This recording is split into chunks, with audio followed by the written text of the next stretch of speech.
Welcome to Speak Up and Stay Alive RadiOh with author, speaker, and your host, Pat Rouleau. Finally, someone willing and able to blow the top off hidden healthcare and hospital dangers. She's provocative, upbeat, balanced, fearless, fresh. Pat has over 20 years of experience as a professional public speaker and knows how to approach this important subject with enough humor and wit to keep you informed, entertained, and empowered.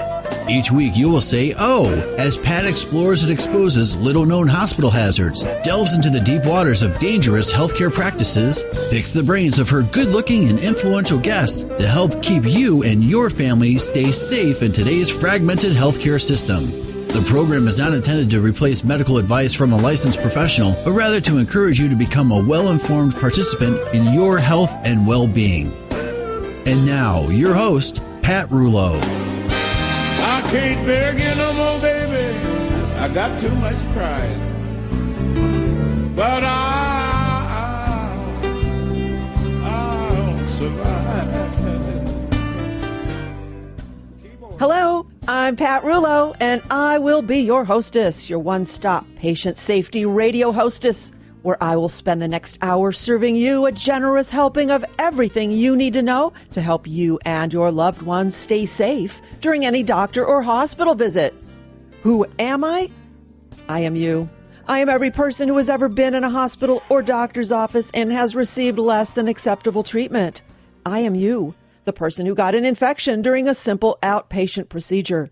I am you, the patient whose questions are ignored, who struggles to speak to the doctor as he or she has one foot out the door. I am the missed heart attack, the hospital-acquired infection, the wrong diagnosis, and the unanswered call button.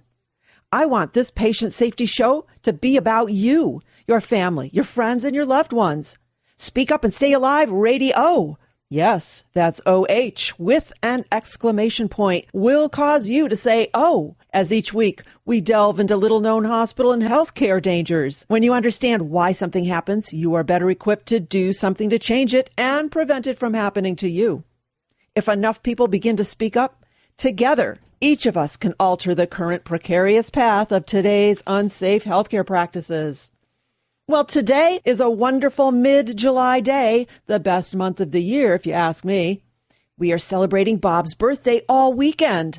A little golf, some wine by the lake, a homemade chocolate cake. Yes, I bake too, and a fun dinner with my mom. But right now, before the day's festivities begin, let's get serious about patient safety. We have an expert with us today, an expert guest, to talk about the patient experience, one of my favorite topics. And we have a fun contestant. She'll be here later to play Are You in Jeopardy or Are You Safe? So find your best and comfy seat, turn off all ringing devices, lock the doors, and enjoy the next hour with us. But for now, it's time for the hospital hazard of the week. That's right.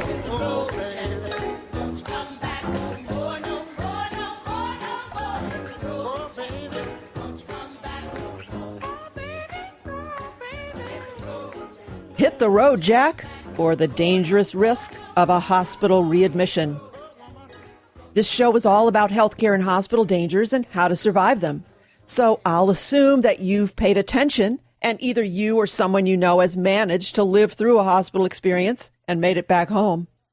However, once you get home, that's when you just might begin a very slippery slope of uncertainty. A risky time that points you back in the direction of that hospital bed. And that is called readmission. And it's a very real problem, and that's not just me saying this. A 2009 analysis estimated that the cost to Medicare of unplanned rehospitalizations in 2004 was $17.4 billion. The same study found that 1 in 5 Medicare patients were readmitted within 30 days of discharge, and 34% within 90 days.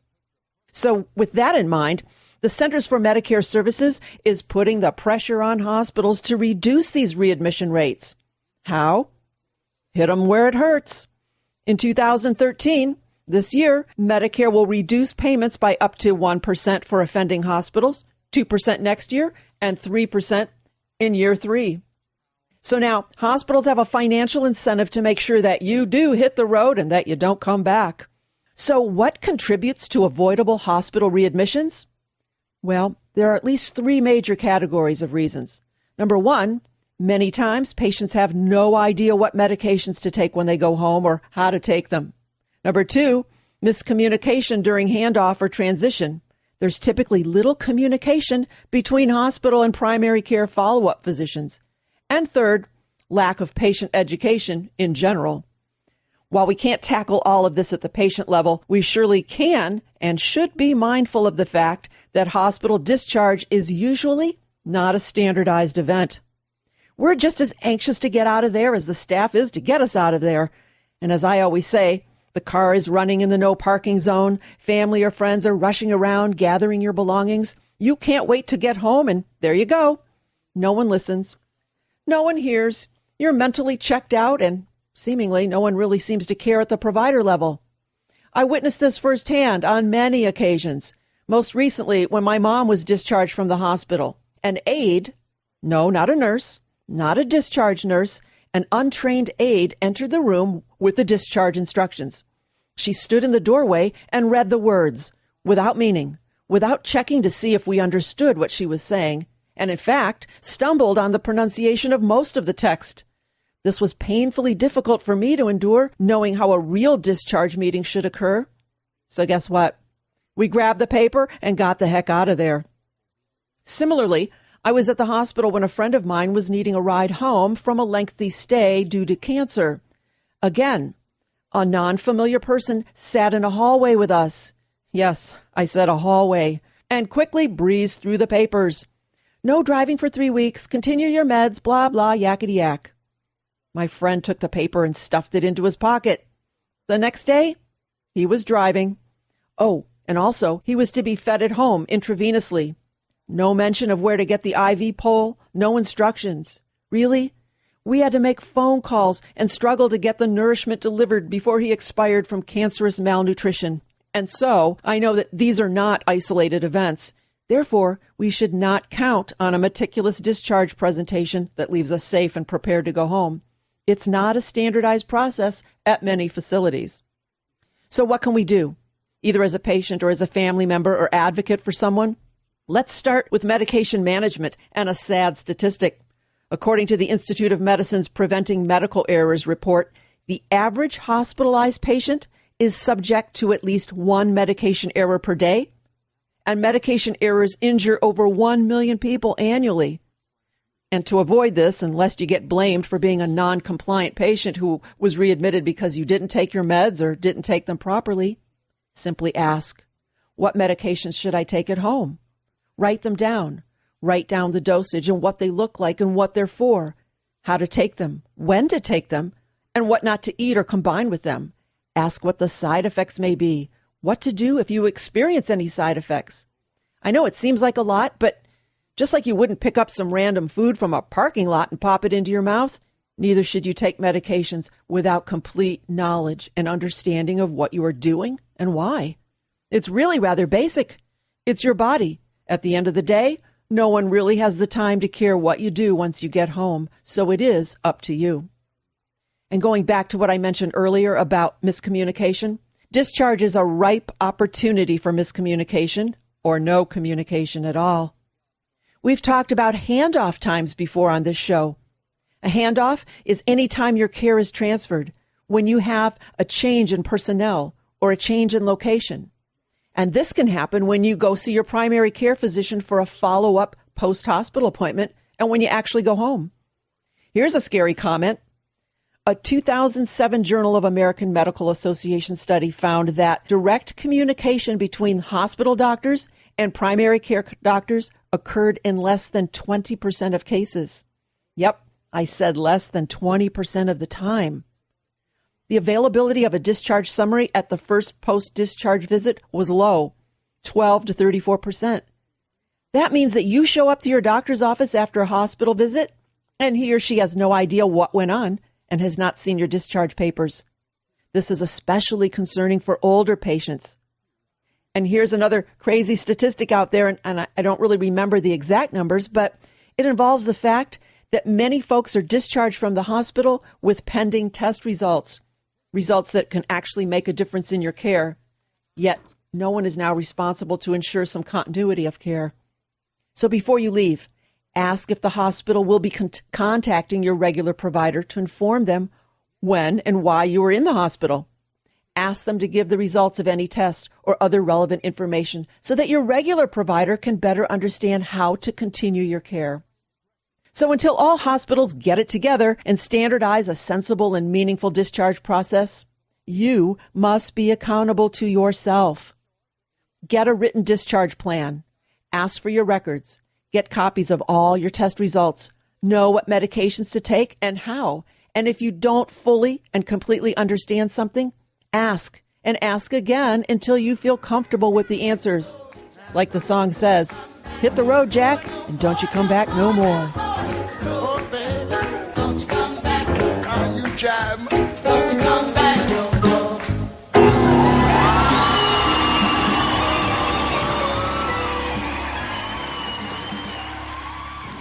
And with that, let's hear some legal news you can use.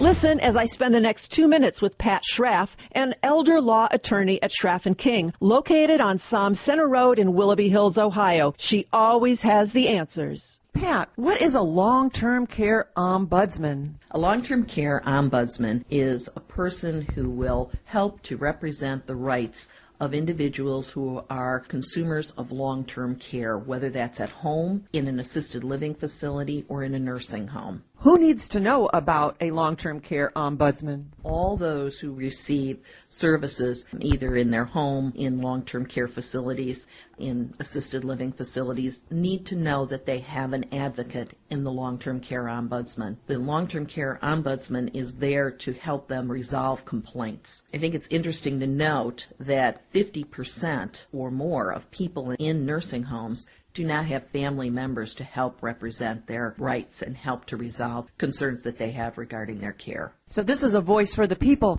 Where can we find the ombudsman? The local ombudsman, which is located in Cleveland, represents Geauga, Cuyahoga, Lake, Medina, and Lorain counties. The state ombudsman has offices throughout the state of Ohio, though, so there are regional offices for the long-term care ombudsman in Ohio. If our listeners want to find out more about the long-term care ombudsman, where can we go to get additional information? They can receive information at info@ltco.org or by calling the ombudsman at 216-696-2719 or 800-365-3112. And if our listeners need help with that and want to talk with you personally, how can they find out more information about you and Schraff & King?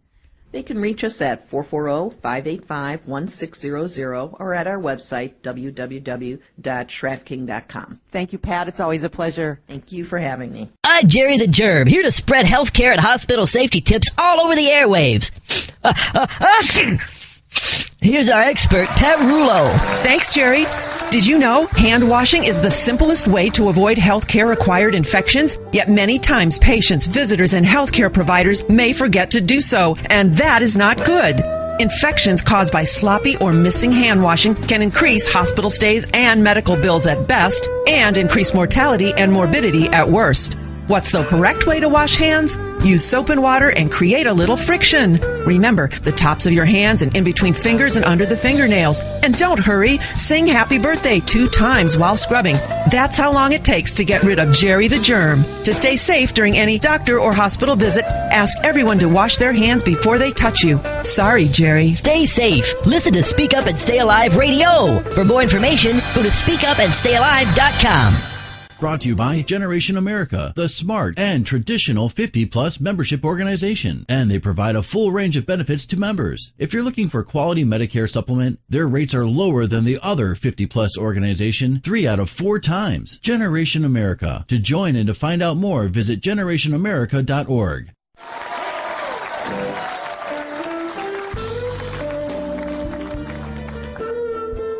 You're listening to Speak Up and Stay Alive, Patient Safety Radio, the only program dedicated 100% to healthcare and hospital safety concerns, delivered from a wide range of top experts and leaders in the field. And with that, today we have another important guest, Jason Wolf of the Beryl Institute. The Beryl Institute, located in Washington, D.C., is a worldwide community of leaders working together to improve the patient experience in healthcare. As president of the Beryl Institute, Jason is revolutionizing the Institute's services and outreach to position the organization as a globally recognized thought leader on improving the patient experience in healthcare. This includes framing a formal definition for patient experience and conducting the largest study to date on the state of patient experience efforts in the United States. As you know, we talk a lot about the patient experience on our show, and that's why I'm especially excited to have Jason with us here today. Welcome to the show, Jason. Thanks so much. It's great to be with you today as well. Thank you. In the introduction, I gave a tiny glimpse about what you do, but I think your most important role is that of a new dad. So I appreciate that. Yeah, that's as much as we can talk about patient safety, patient engagement, or patient experience, it's a whole other world when you are the family member at the bedside, and having a chance to have recently gone through that, have a whole new perspective and a whole new level of respect for my own mom as well. That's such a nice thing to say. Well, congratulations to you. Thank you. All right, so now we're going to dig in and talk about the patient experience. But before we do, will you give us just a little background about the Beryl Institute? Yeah, that's great. The Beryl Institute is the global community of practice and premier thought leader on improving the patient experience, and I really appreciate the kind words that you shared about the work that we're doing.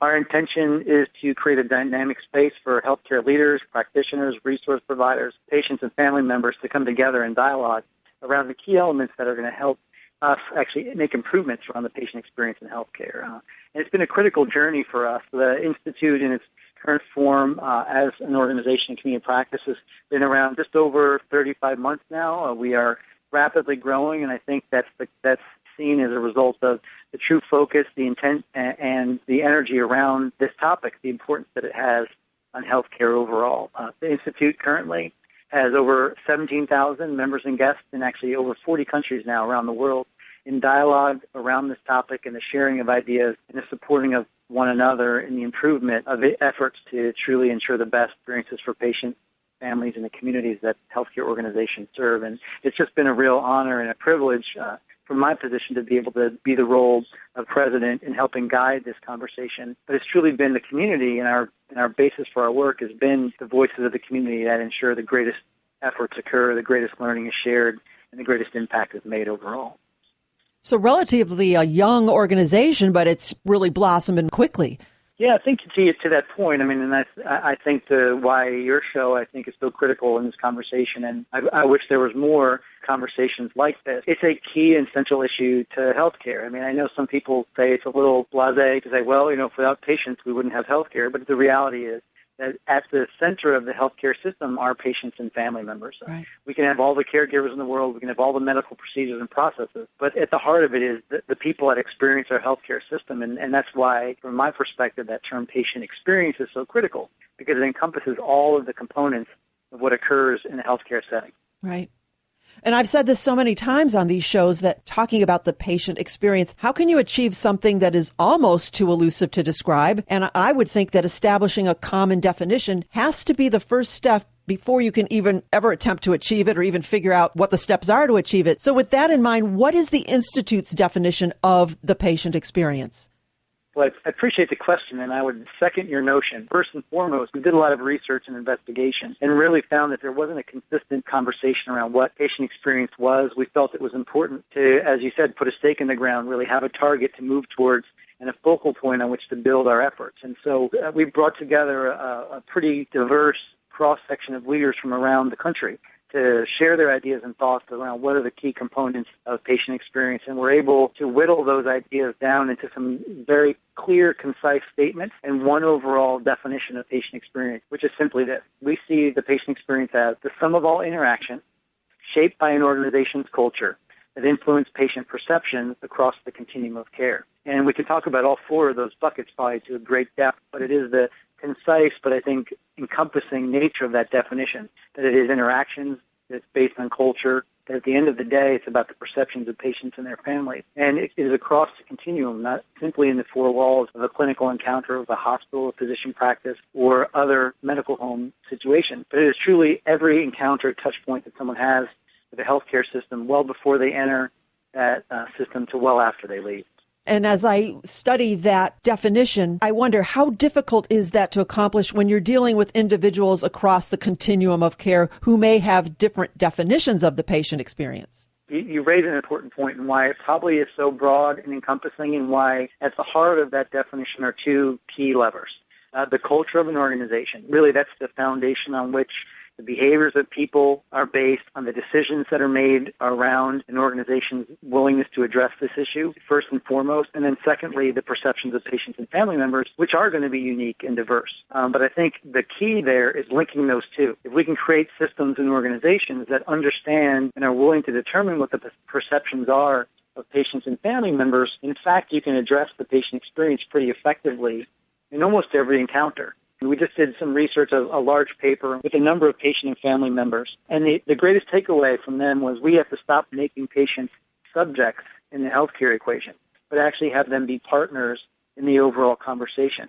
And so it allows us, to your point, to your question, to get to the essence of that. If we can actually work with our cultures, the people that deliver care, to determine what the perceptions are of patients and families, we can ensure the greatest of experience at every encounter with every individual, personalize it in a way that isn't cumbersome but actually personal, and have a greater impact overall in quality, safety, and service. So we know that each organization has a different culture. Should there be one common definition of the patient experience, or should each facility be better off creating their own definition that they can actually succeed at? I think definition and culture is personal, is related to the nature of the organization. What's interesting, and I think you might have seen this in our recent research, and you mentioned in the introduction as well, both in 2011 and we reconducted our benchmarking study research, we're finding that organizations are still struggling with this definition issue. Back in 2011, only 27% of U.S. hospitals specifically had a formal definition for patient experience, so just over 1 in 5. Positive trend. Now it's just shy of 50% have a formal definition, but it's still a little disconcerting because over half the organizations out there then haven't put a stake in the ground for what they're trying to accomplish in patient experience. So to your point, it makes it a little difficult to address it overall. Right. If you can't define it, how can you achieve it? In your blog, on your website, you wrote an article, Patients are Partners in Experience, not just recipients of one. And I thought that was huge. You say that what providers do from location to location are not very different, but rather it's the how it's done, the way in which it's delivered is the differentiating factor. And that's what makes the patient experience kind of elusive, I would imagine. So can we talk a little bit more about that? Yeah, I think you've hit on it. And I think this is what makes it difficult sometimes for individuals and for organizations, because when we look at healthcare and we look at it from the traditional mindset, the traditional perspective, it's a scientific field. It's been based on evidence. It's been based on the science of biology, the science of what it takes to be a medical doctor or be a clinical clinician from the nurse perspective. And so there's lots of tangibles. There's research that you can drive. There's those sorts of things. The behavioral side of care is the intangible. And we know in any organizational setting, behaviors, the way we do things, the how we deliver, the way in which we engage one another is always a little bit harder to make tangible in a way that you can control. So it is a rub in some ways with the traditional cultural framework of healthcare. But the reality is, as we talked about in our definition of patient experience, that it's based on the culture of organizations through which experience is delivered. And as you mentioned in my blog post recently around that concept, that the how it is done, the behaviors in which we do it, the way that we personally engage with patients and family members being so critical, all of those elements really become the true levers of an experience for patient and family members. There's expectations of clinical quality. There's expectations of safety. There's expectations that our doctors are trained and know what they're doing, that our nurses are the highest and most skilled in that. But the reality of how you're going to treat me as a human being with dignity and respect through my challenges as a patient, through the issues that I'm watching while my loved one might be in the bed, semi-conscious, but I'm the family member watching everything you do like a hawk in the chair, all of those things come to play. And that's what makes it so challenging, because you can't say everyone should behave this way and magically you're going to change the experience. You really have to work on developing the right kind of cultural framework, the right kind of behavioral expectations, the right kind of incentives for action, the right kind of reinforcing efforts within organizations to ensure that people realize it's those individual choices they make, it's every potential interaction that can influence the perceptions of patients and ultimately the experience overall. it's where we have the biggest opportunity, I think, and it's why it needs to be continuous effort in our healthcare organizations as well. Absolutely. But the big question I have is then how can a hospital possibly manage every interaction between a provider and a patient? How does that happen? Yeah, and I think that's the key. I think that when organizations realize they can't manage every interaction, but they have to build an infrastructure that supports the best potential interaction at every touch point, that they're most successful. Because as much as we'd like to control everything in healthcare, this is one of those things, as I think you so rightly note, can't be controlled. Right. It's ensuring we have the right people in our organizations that are going to behave in the way that we expect. It's ensuring that we have the right reinforcing mechanisms to recognize those behaviors, to address the situations when they don't occur. It's a means by which we can actually give our patients voice to speak up. And most often in cases in healthcare, we still feel relatively powerless, relatively intimidated, maybe even just quieted by the fact that we're a patient. And not only because of our illness or our situation, but because the hierarchy of the system impedes the patient's ability sometimes to be engaged. And I mean, back to the blog you mentioned, I think it's a great point. We talk about, we learn from those patients that they want to be acknowledged, that they're not subjects, but they're actually part and parcel of the conversation. So how do we engage patients in the conversation of what they need? How do we ensure the right interactions are taking place? And how do we reinforce that? I think for me is the most critical piece. And it's done, and it's doable, and you're seeing it happen in those places that make this a priority within their own organization. Right, right. I'm going to refer back to your blog again, if I may. You say that the old language of provider and recipient may well still be used in healthcare, but its use is outdated and indicative of a system in need of change. And what you just said, patients, family members, children, friends are active parts of the healthcare equation, not passive recipients of it. And you say that we need to ensure that we start acting this way. And that leads me to the big question, how? What should we as patients be doing? I think it's a great question. I think it's a dual accountability. My lessons learned really came out of these great conversations I had in the paper, actually, I mentioned in that blog, the voices of patients and family members, partners in improving the patient experience. And what they told me was that most of those folks, even the people now that are active voices for patient activism, for patient advocacy, said that at the beginning, they were reluctant to speak up. At the beginning, they were either felt impressed by the system or they felt intimidated by the system, that they too had to find their voice. I mean, when they found their voice, they realized that they definitely had something to contribute to the conversation, to contribute not only to their healing, but to their plans of care, their overall experience, and to the outcomes ultimately that they were trying to achieve. So for me, it's a two-way street. I think we need to think about how, from the caregiver side, do we invite that patient voice? Are we asking them to be part of the conversation? Are we providing the space for them to engage? And are we making it okay that they're not intimidated or feel overwhelmed, or are concerned by the fact that they might be stepping outside their bounds, or, insulting a doctor, or being intimidated by a clinician? So the invitation needs to occur. Now, on the opposite side, what these folks also told me in conversation, and I've seen it in play, is patients need to be willing to find their legs. We have to take some responsibility for our own understanding of our situation, of educating ourselves. The opportunity is so much vastly greater now than it ever was before, with the internet and with other resources to understand our health opportunities. We should feel comfortable being active partners and take that time to research, take the time to know what questions we can ask, and realize, like in any exercise, in any developmental process, it's a muscle to be built. It's not easy because we see doctors, we see nurses sort of hierarchically above us in the healthcare experience. We tend to play submissive to them in some ways and honor, obviously, their expertise in their efforts to heal us.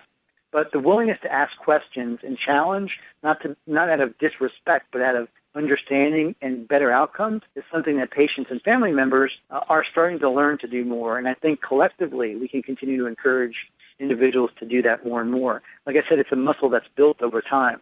And none of those individuals that I spoke to in the paper said they just stepped out and could immediately be an advocate for themselves or their family members. It took time to build that muscle. It took time to build confidence. We have to build the space for that to happen. And it happens both by encouraging their patients and family members and ensuring our caregivers are making the right invitations to provide that space.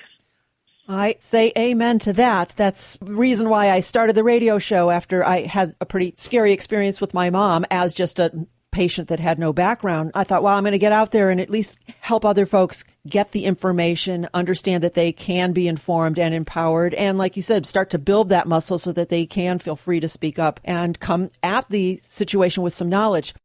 Jason, where can our listeners find out more about you and the Beryl Institute?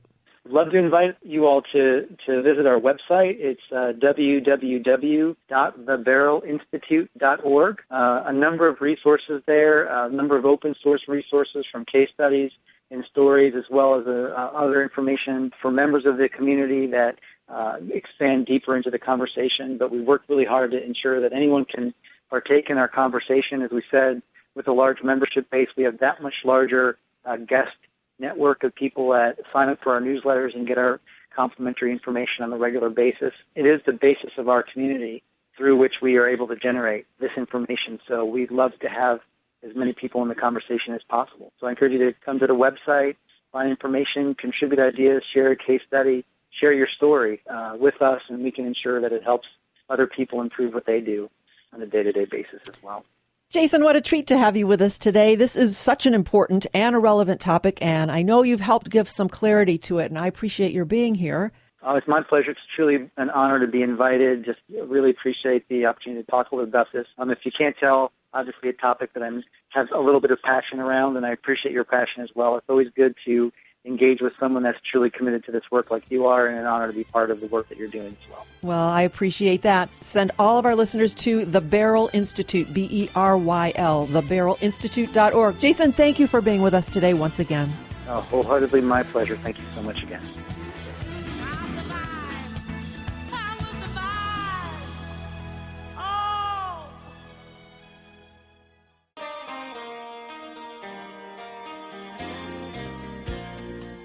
From a trip to the emergency room to open heart surgery, all patients can experience not just perplexing and impersonal care, but serious communication failures among care providers and basic safety issues that can put them at risk. That's why I'm happy to have Elizabeth Bailey, author of the book, The Patient's Checklist, with us today. Listen as she spends the next 2 minutes with us to help keep us safe, sane, and organized during any hospital encounter. Welcome to the show, Elizabeth. Thank you very much. Let's just get very specific. What is a checklist, and why is it important during a hospital stay? Well, I feel that checklists, by their very nature, is a very efficient tool. It's to the point, they're familiar for everyone, they're easy to use, and they're very, very practical. They don't try and spell out every single aspect of your care, but what I tried to detail was the important basics to not overlook. And what I also felt was important was to set up the book, to design the book so that it could be individualized. There's space so that you can write in your specific, detailed hospital care so that, you know who your nurses are, you know when their shift changes are. So your book is not something to be read and put on a shelf. It gets to be used. People can write in it and keep track of what's going on. Elizabeth, I just love your book because it is so organized and ready for any and every patient to use. Tell our listeners how they can learn more about you and where they can purchase your book. My book is on Amazon, but you can find out more about my book and me by going to my website, thepatientschecklist.com. People can also follow me on Twitter, and I tweet at Patient POV, which is a film term which means point of view. Patient POV, and I tweet about a lot of aspects of hospital care from the patient's point of view. And your website is thepatientschecklist.com. Yes. Yes. Thank you, Elizabeth, for sharing your simple hospital checklist as a way to keep us safe, sane, and organized. Thank you very much for having me.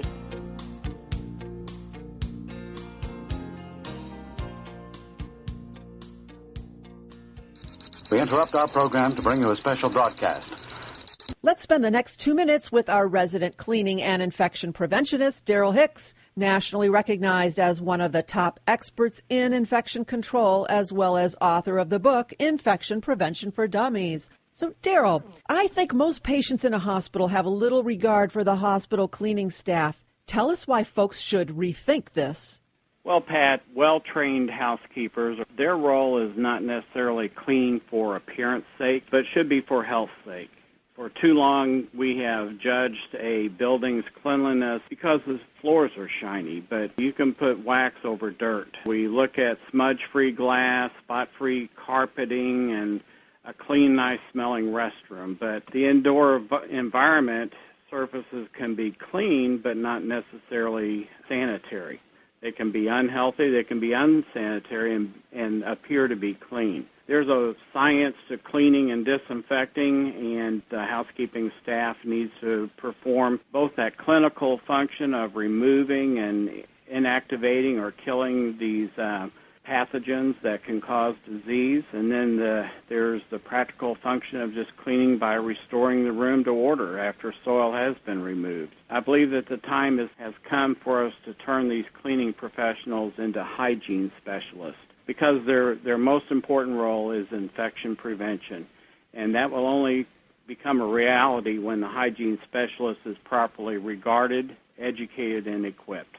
They perform a very necessary and very vital function of providing a safe, clean, and disinfected environment for patients to get well and go home.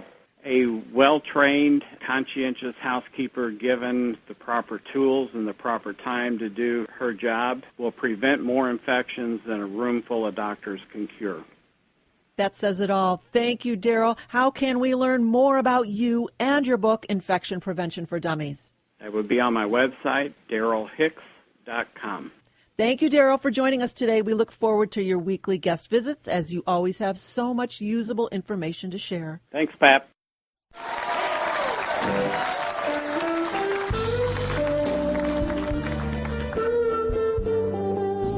You're listening to Speak Up and Stay Alive, Patient Safety Radio. Now you can join us every Saturday morning on two Cleveland, Ohio stations and on two Phoenix stations on Saturday morning and on Sundays in Phoenix, or listen to us live online from anywhere in the world at the station's websites. I am your hostess, Pat Rouleau. So happy to spend this hour with you to help you survive any healthcare or hospital encounter. And remember, if you like what you hear on this radio show, I speak live and in person too. In fact, we're even better in person, right, Bob? You better believe it. Our presentations are fast-paced, interactive, and chock full of immediately usable patient safety tips and tools. I can guarantee that your crowd will love it. So email or call me to talk about speaking to your business, your club, church, or hospital. I speak both to the patient side or the provider. Email us at speakupandstayalive.com or call me directly at 440-725-5462. That's 440-725-5462. You and your audience will be glad you did. Well, today we opened the game chamber and everyone decided to play one of our newest and most fave games. Are you in Jeopardy or are you safe? Here's how it goes. I will describe a healthcare or hospital-associated scene, and you, our contestants, have to decide how you would react to the situation. Are you in jeopardy, or are you safe? Is Don in the booth? He's ready. Okay, here we go. In 5, 4, 3, 2, cue lights, music. Now entering the studio are today's contestants. Our returning contestant is Bob. Tell us about yourself, Bob. Oh, I'm Bob from Gatlinburg, Tennessee, and I'm a former financial planner. And it's Bob's birthday weekend, so he's all decked out in his birthday suit. Uh-oh, watch out now. That suit. Not that suit, but you are looking spiffy today. And we have another guest contestant. Who do we have with us? You've got Casey Quinlan, the Mighty Mouse of Mighty Casey Media and author of Cancer for Christmas. Author of Cancer for Christmas. So we've got two great contestants with us today. These people will compete today on Are You in Jeopardy or Are You Safe? And we have our dedicated to patient safety listeners from all over the globe. All of you will compete today on Are You in Jeopardy or Are You Safe? All right, you guys ready? Let's go for it. What do you think, Casey? Yep, let's go. All right, here's scenario number 1. You are a patient in the hospital, and it is the morning of surgery. A resident pops into your room and asks you to sign the consent for surgery form. Are you in jeopardy or are you safe? Jeopardy.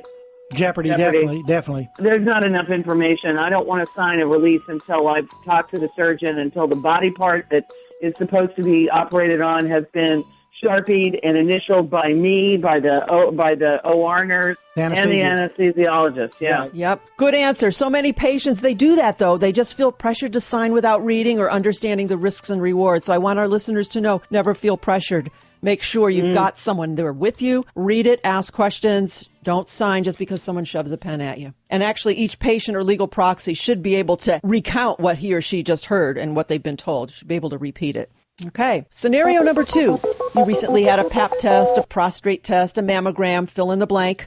Your doctor says that they will contact you no later than Thursday, no matter what the results are. Are you in jeopardy or are you safe? I will tell you that when I get my mammogram, I don't leave the facility until I have the results. And I make sure that I will only ever book mammograms at facilities that hold that way. You're safer if you get the word no matter what it is. I couldn't have said it any better, Casey. That was very good. I think the key here is that this doctor at least said no matter what the results are, because patients should expect to receive communication about every test they have had, whether it's a positive or negative result. And so to be safe, request a phone call from your physician and get a hard copy of the result. And then when you get that call, ask, is this the final report or are ongoing tests being conducted on this sample? Amen. Yay. Got you. Good. All right. Scenario number 3. You enter your doctor's visit with a printout from the internet about what you feel is important to you and your symptoms. Your doctor says, that's great that you brought this. Let me take a look at that, and proceeds to talk with you about the article and asks questions about your concerns. Are you in jeopardy or are you safe? Well, you're at least having a conversation, which I think puts you more in the safe zone than not. Yep. What do you say, Bob? I'd say just got to ask questions, and that's one way to get the conversation started. I guess the point here is to steer far clear of the physician who rolls his eyes at any mention of your internet searches or dismisses your concerns. Or sits there with his head down typing on the computer, not looking at you. Right, or cuts your questions short. So I think we're on the safe side, as Casey says, right? Yes. Here is scenario number 4. Prior to surgery, your doctor suggests another meeting, perhaps with a family member, to brief you on how to prepare and what to expect. Are you in jeopardy or are you safe? Safe. And please bring at least one person, maybe 2. Exactly. Make a party. Exactly. Make a party.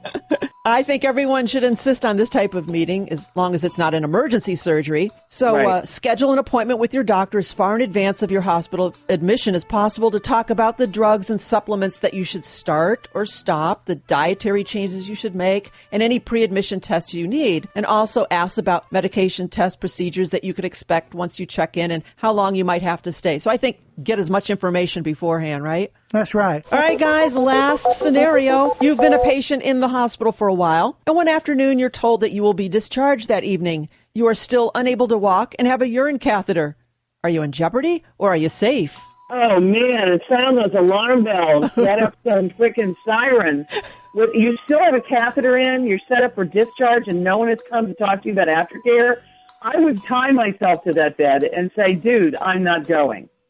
Definitely insist on staying. There's a whole bunch of risk right there, and I would say that you'd be better off getting released the following morning, and only after everyone has come and given you a full play on what your aftercare is going to look like and what your recovery timeline should be. Right. I think if you don't feel ready to go home, you should say so. I mean, you shouldn't go home if you feel disoriented or if you're unsteady, if you can't go to the bathroom by yourself, or if you can't keep food or drink down. And if your doctor isn't able to extend your stay, talk to the discharge planner, the hospital's patient advocate, or if available, a state appeals board. But just because someone says you're out of there, if you're not ready to go. That was a lot of red flags, is what it was. Yeah. So again, I think it comes down to being able to speak up, right? Speak up. Amen. You only get one chance. You got it. Well, again, I thank you both for playing Are You in Jeopardy or Are You Safe? Thank you, Bob. You're quite welcome. I enjoyed it. And Casey, thank you for joining us once again. Always a pleasure. Casey, tell our listeners where they can get more information about you, because you've got a great website. Tell us a little bit more. Well, my main website is mightycasey.com, and there you can find links to my book, which is all about healthcare and being an active participant in your health and your healthcare, called Cancer for Christmas. Why is it called Cancer for Christmas? Well, you got to go to the website and find out. So do that. We just love having you here. I just love your energy and love your sense of humor. I hope you come back again. And folks, you can listen for Casey weekly on the Phoenix stations, right?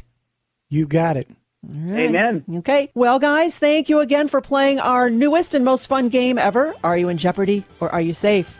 And listeners, don't go anywhere. There is so much more you can learn about healthcare and hospital safety on America's favorite and perhaps the only patient safety radio show. Speak Up and Stay Alive. Radio. Radio. Radio.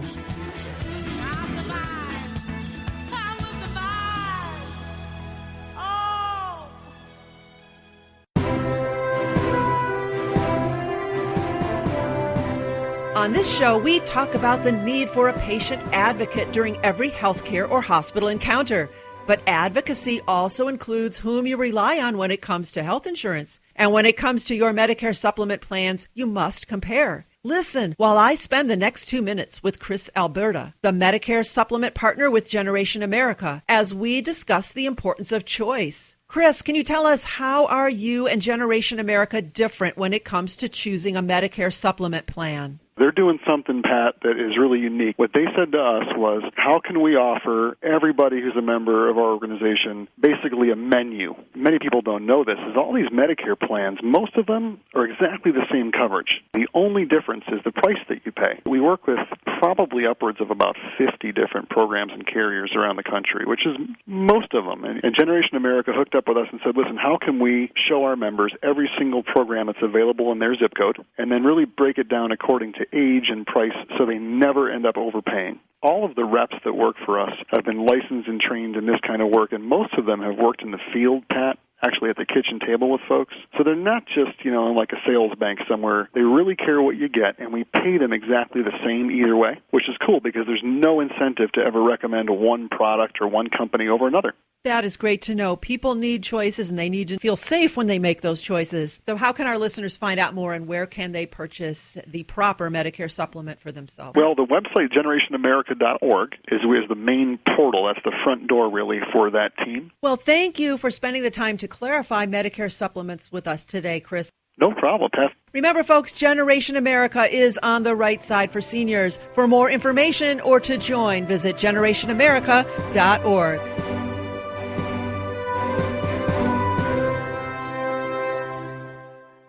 You're listening to Speak Up and Stay Alive, Patient Safety Radio, every Saturday morning in Cleveland, Ohio, and every Saturday and Sunday morning in Phoenix, Arizona. I am Pat Rulo, your hostess and author of the book, Speak Up and Stay Alive, the Patient Advocate Hospital Survival Guide, available at all of our live speaking events or at our website, speakupandstayalive.com. That's where you can also locate radio show times, dates, and station information. That's speakupandstayalive.com. And if you want to purchase the book but do not have internet access, it's okay to call me. Lots of folks order the book by phone, so give me a call. 440-725-5462.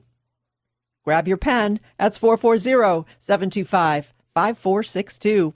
Well, today we talked about how to avoid a hospital readmission. It's all about being mindful of the discharge process. Bring someone with you. Take notes. Ask questions. Know what medications to take at home. Assume that you are in charge. And our guest, Jason Wolf from the Beryl Institute, gave us lots to think about concerning the patient experience. Be sure to visit theberylinstitute.org, B-E-R-Y-L, theberylinstitute.org, for more interesting and valuable information. And Casey Quinlan from Mighty Casey Media joined Bob today to play our fun game. Are you in Jeopardy or are you safe? Just a lighthearted way to make a point. And if you missed some of today's show and want to hear it in its entirety, simply go to the radio link at the website, speakupandstayalive.com. There you can listen to today's show, and you can also purchase the book, Speak Up and Stay Alive, written by me, just for you. If you do not have a copy of this important book, you're missing some seriously valuable patient safety ideas. It's easy to read in short sections, and it's highlighted with real-life stories that my mom and I lived through that prove the need for this kind of knowledge. So between the book and the weekly radio shows, I think it's safe to say that you may be adding years to your life or to the life of someone you know and love. So set your alarm clocks for Saturday and Sunday mornings and tune in. And tell your friends, patient safety should not be a secret. Start your week with an O. Speak Up and Stay Alive, RadiOh.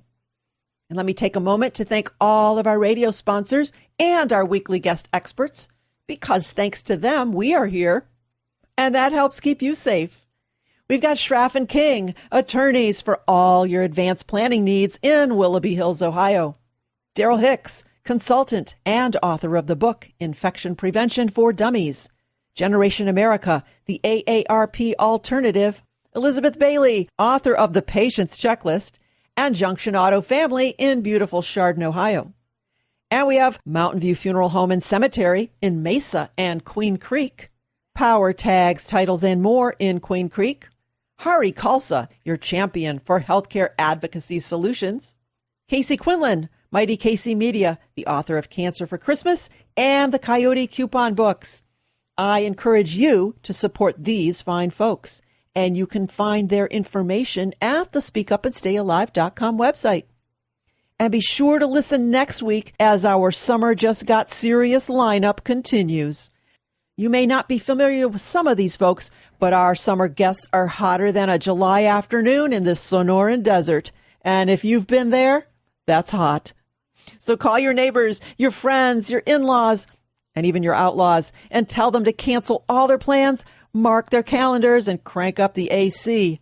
And set your alarms for when? You know when? It's next Saturday morning, where you can find us in Cleveland, Ohio, from 7 to 8 Eastern on AM 1420 WHK. And from 9 to 10 Eastern on AM 1220 WHKW. And on Saturday mornings in Phoenix, Arizona, from 6 to 7 Mountain Time on AM 1360 KPXQ. And then on Sunday morning in Phoenix, you can listen live from 9 to 10 Mountain Time on AM 960 KKNT. Or listen live via the internet. Check the speakupandstayalive.com website to find out how. In the meantime, I hope you have a healthy and a happy week. I am Pat Rouleau, and I am your guide to safe and successful healthcare and hospital encounters.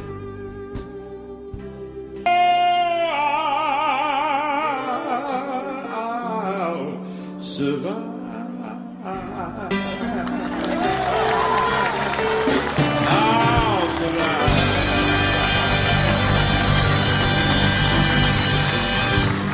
Thank you. Thank you very much. Thank you. Brought to you by Generation America, the smart and traditional 50-plus membership organization. And they provide a full range of benefits to members. If you're looking for quality Medicare supplement, their rates are lower than the other 50-plus organization 3 out of 4 times. Generation America. To join and to find out more, visit generationamerica.org.